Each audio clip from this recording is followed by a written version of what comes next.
دولة الرئيس مسرور البارزاني رئيس وزراء إقليم كردستان. أهلا بك في هذا البرنامج. أهلا وسهلا.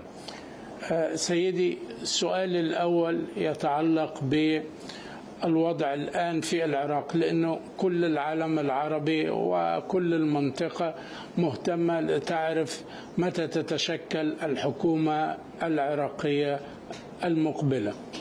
أريد أن أعرف رأيك الخاص في التصريح الأمريكي الذي يقول أنه لو كان السيد نوري المالكي هو رئيس الوزراء لن تتعاون الولايات المتحدة مع العراق. البعض يعتقد أن هذا موقف يصح للولايات المتحدة أن تتخذه، والبعض الآخر يعتقد أنه لا يحق أن تتدخل الولايات المتحدة في هذا الأمر، على أساس أنه موضوع يتعلق بالسيادة، وأنه العراقي هو الذي يختار رئيس حكومته. ما رأيك؟ Well, it's important to have the respect of the Iraqi people. We had an election. The Iraqi people voted, and they've decided whom they want to represent them in the parliament. And of course, after the parliament, the time comes to select the speaker and then the president and of course the prime minister. So the nomination of these people has to be a reflection of the reality of what people are expecting. Of course, the sovereignty of the country is very important. And I think all the friends of Iraq are already respecting the sovereignty of the country. And at the same time, the relationships for Iraq are also very important. That be the relationship with the United States or the relationship with the international community. So this is something that needs to be handled very carefully. On one side, as you know, that the selection of the Prime Minister is a duty of the Shia sector. This has been the norm in the last few elections. So the biggest bloc in the Shia community is nominating a prime minister, and then of course the name is presented to the parliament, and the parliament will eventually make that decision. So it's really something that we believe that the Shia bloc, which is the main sector responsible for nominating the candidate, must make their final decision, and of course we respect the decision of those that eventually come up with the final candidate. أيضا من الأعراف السياسية أن رئيس الجمهورية يكون من الطائفة أو العرق الكردي الكريم. ما رأيك في التسميات المتوفرة حتى الآن لرئاسة الجمهورية؟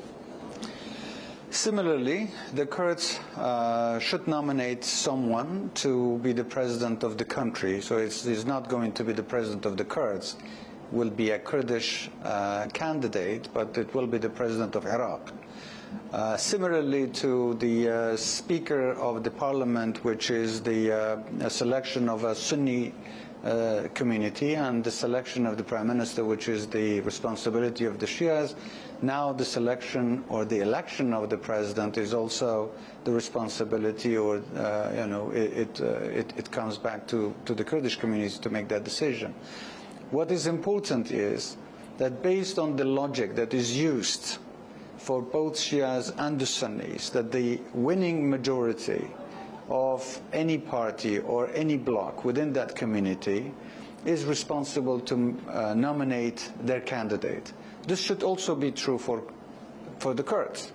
In this case, Kurdistan Democratic Party has the largest votes, popular votes in all of the country. More than 1.2 million votes voted for Kurdistan Democratic Party, making KDP the biggest party in all of Iraq. And that means that half of the Kurdish population voted for the KDP. If we use the logic of the Shias and the Sunnis for nominating their candidates, then it would be the right of the KDP to nominate someone for the presidency. Now, the KDP is willing to basically, and look at the majority of the Kurdish people and look at the interest of the Kurdish people by accepting a consensus for a united candidate. But if other parties are not willing to work with us on a united candidate, then we can only reach consensus using a democratic process that is fair and it's just. This is by using the Kurdish parliament to vote for the candidates, and then eventually the one that gets the highest votes becomes a united candidate for all of the Kurds, and then it's presented to the federal parliament. Or we have the Kurdish candidates or the Kurdish members of the parliament in the Iraqi parliament that will, at the first phase, vote on the 9 candidates that are available today. Whoever gets the highest numbers of the Kurdish voters in the Iraqi parliament becomes a united candidate, and then it is presented to the parliament for the final decision. These methods, we believe, are the only way that we can have a fair election of a president in a fair way if we don't reach an agreement. And it seems that until now we don't have an agreement with the other parties, especially one party. So at the moment this is what we are suggesting, that we either have a united candidate or we have to elect it by using one of these two methods. دولة الرئيس بعبقرية شديدة وبإجابات دبلوماسية أنت شرحت لي طريقة صناعة كعكة الانتخابات في العراق لقد عرفتها، لكن بالتأكيد الحزب ومجموع الناخبين الذي تمثلونه لديهم أو أنت شخصيا لديك مرشح مفضل لمنصب رئيس الجمهورية. هل سميتم هذا المرشح ومن هو؟ Of course. We have selected the current foreign minister, Dr. Fuad Hussein. We think that he is very capable. He's proven his talent in his capacity as a foreign minister. He's been very active in his role, and we think that he will make a very good president for the country. هل تعتقدون أن المرحلة المقبلة تحتاج بالإضافة إلى قدرات معالي الوزير حسين أنه تحتاج أيضا إلى إلمام بالسياسة الخارجية، لأنه ملف السياسة الخارجية يبدو أنه سيكون بالغ الأهمية في صراعات المنطقة وفي العلاقة مع الجيران وأيضا في العلاقة مع الولايات المتحدة؟ Well, as you know, the different capacities have different responsibilities. So the president will have a different portfolio. It's not going to be the foreign minister, but definitely the position of the president is important for the country in its own capacity. Now, who becomes the foreign minister then must take the responsibility of leading the foreign policy of the country at that moment. سيدي، لديك تصريحات حينما كنت في الزيارة للولايات المتحدة الأمريكية أنه التواجد الأمريكي في العراق هو في مكانين، مكان داخل العراق وفي إقليم كردستان، وأنت ترى أن الوضع لمحاربة الإرهاب يحتاج للوجود الأمريكي في فترة أطول من باقي أقاليم العراق، وحددت تاريخ أواخر 2026. هل ما زلت ترى أنه لابد أن يتواجد الأمن والوجود العسكري الأمريكي لدعم المشروع الكردي في مواجهة كل أشكال الإرهاب؟ I think the presence of the American forces in the country in the fight against terrorism wasn't just an invitation by the Kurdish forces, but it was an invitation by all of Iraq. The Iraqis wanted Americans to help them in fight against ISIS, and I must say that we must be very grateful for the support that the American-led coalition has provided to Iraq, and especially to the Kurds in the fight against ISIS, who were in the forefront of fighting Daesh at that time. We don't think that ISIS is completely defeated. Yes, they have lost territory, but there are still pockets of ISIS running around, and they're still there. And especially with the changes that are happening in Syria, we still see that there are some activities of ISIS members. And of course, with the release of some of the members who were kept in different prisons, the threat of ISIS is very real. I mean, we cannot ignore the fact that ISIS is not a serious threat. It is. And for that reason, I think, yes, the capabilities of the local services, the security services of the countries in Iraq, in Syria, in Kurdistan are better than before, but that doesn't mean that ISIS cannot come back in a different form and pose a different threat to the entire region. For that, we do believe that the presence of the American forces, the assistance of the Americans in helping us to completely defeat ISIS is still much needed. The deadline for the departure of the American forces was made by a negotiation between the American forces and the federal government in Baghdad. But we have a different view. We think that still we need to have the support of the United States and the coalition forces in the fight against ISIS and all sorts of extremist terrorists.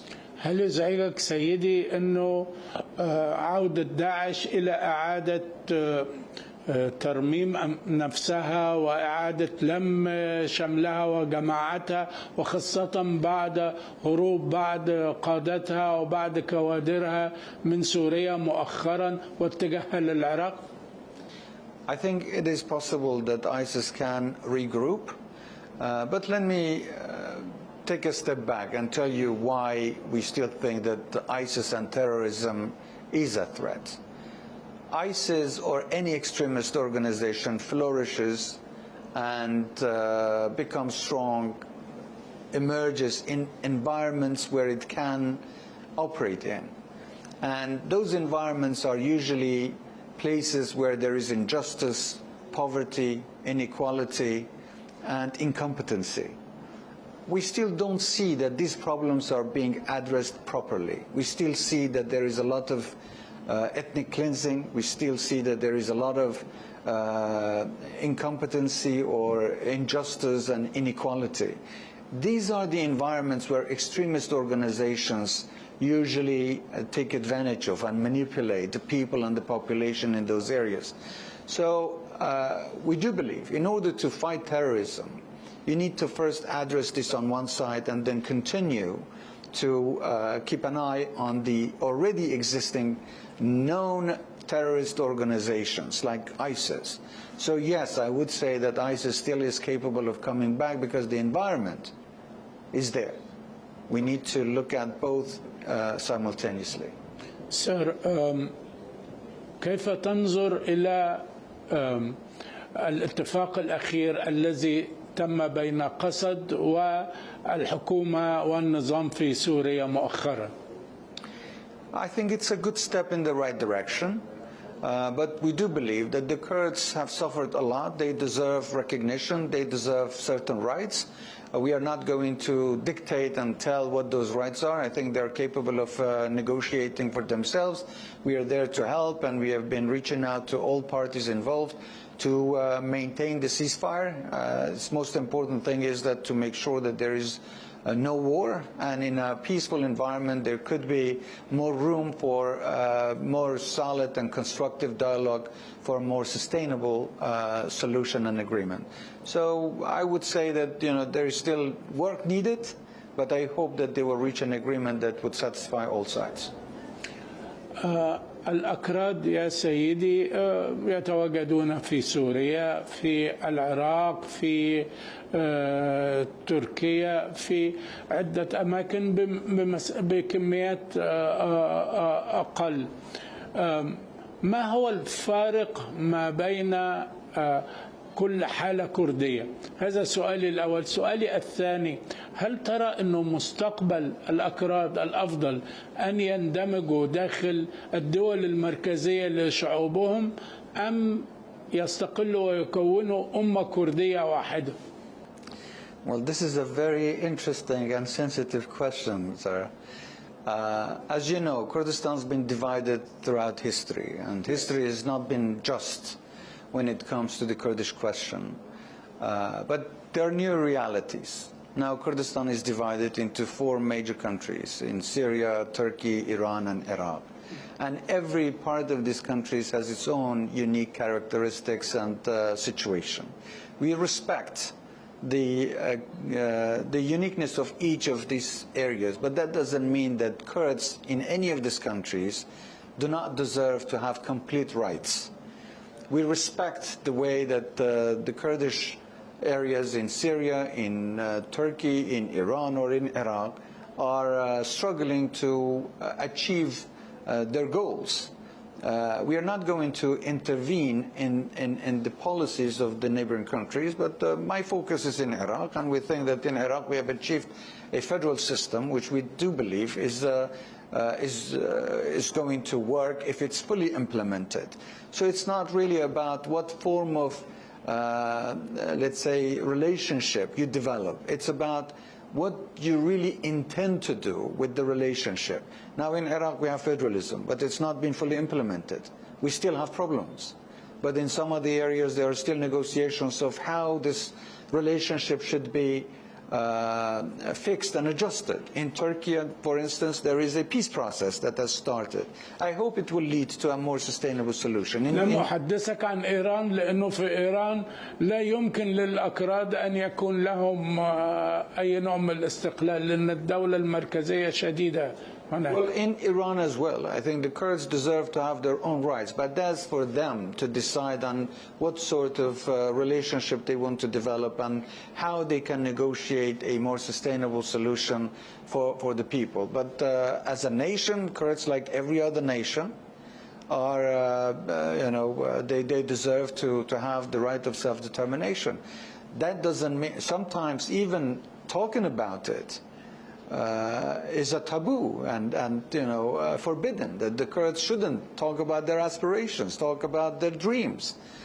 This is Kurds, like every other nation, have equal rights. Kurds have the same rights that Arabs have, Persians have, and the Turks have. The reality is different, and we are dealing with the reality today.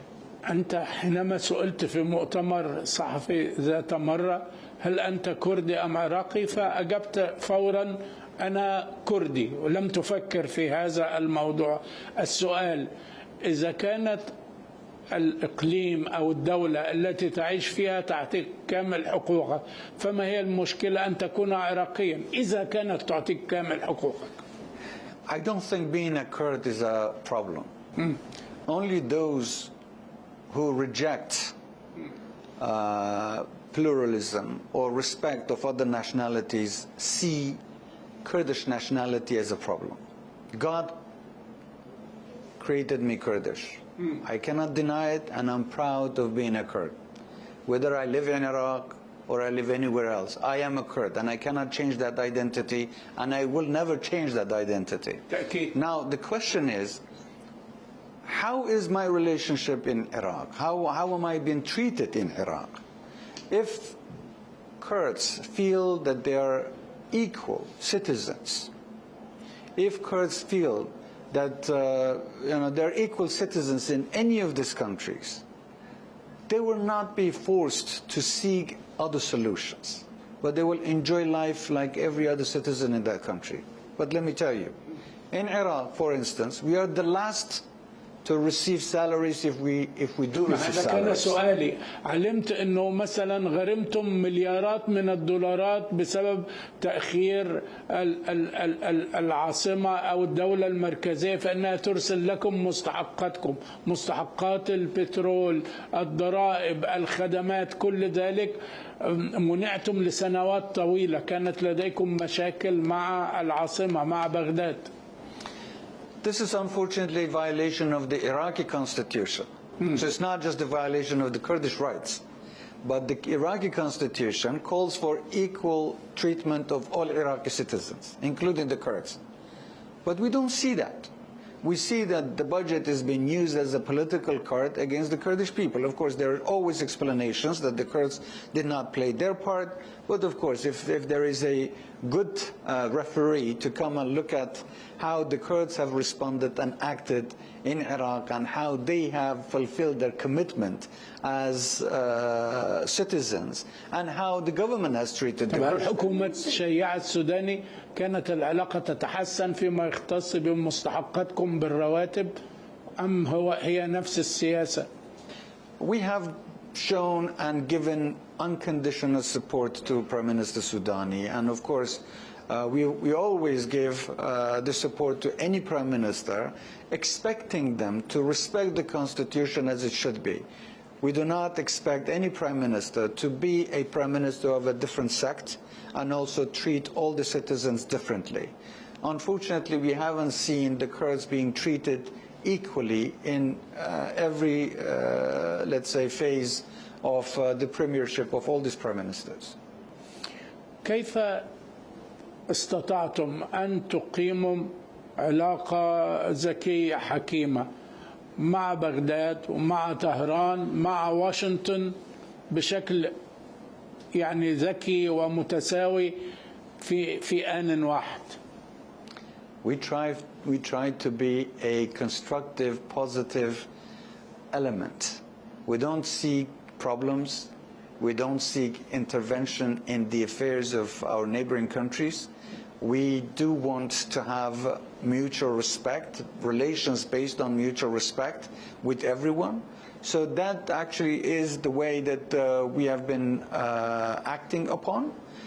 Maintaining good relations with all of our neighbors, but also insisting on protecting our rights when it comes in our relationship with Baghdad. So being good citizens is not very difficult. And I think the Kurds have proven that they don't want to be a part of the problem, but to be a part of a solution. And I think over the years, the Kurds have proven that they are a part of solutions and not the problem. سؤالي الأخير سيدي له علاقة بالوضع في المنطقة. أنت ترى الآن أن كمية الصراعات العربية تسبب إنهاك شديد للمنطقة وتجعلنا دائما نعيش على أننا على حافة حرب. مثلا الحالة التي نعيشها الآن نحن ننتظر إما تسوية ما بين الأمريكان والإيرانيين أو احتمالات ضربات. كيف تتعاملون مع مثل هذه الأمور؟ I can only speak for ourselves. I cannot speak for any other country. Of course, we do not want to see tensions. We do not want to see conflicts. We don't want to see military confrontations. We think that time can heal the wounds and hopefully solve the problems. It's best that every country is trying to control the situation or at least stay out of the problem. Do not add fuel to the fire. As far as Iraq goes, we want, and this is what we've been trying to do, and thankfully this is what we've seen from Baghdad as well, that Iraq needs to stay out of this conflict. And I think all of the countries should try to maintain the problem, contain the problems, and not be, let's say, problematic when it comes to these confrontations. دولة مسرور البارزاني رئيس وزراء إقليم كردستان، شكرا لك سيدي. شكرا جزيلا. Thank you.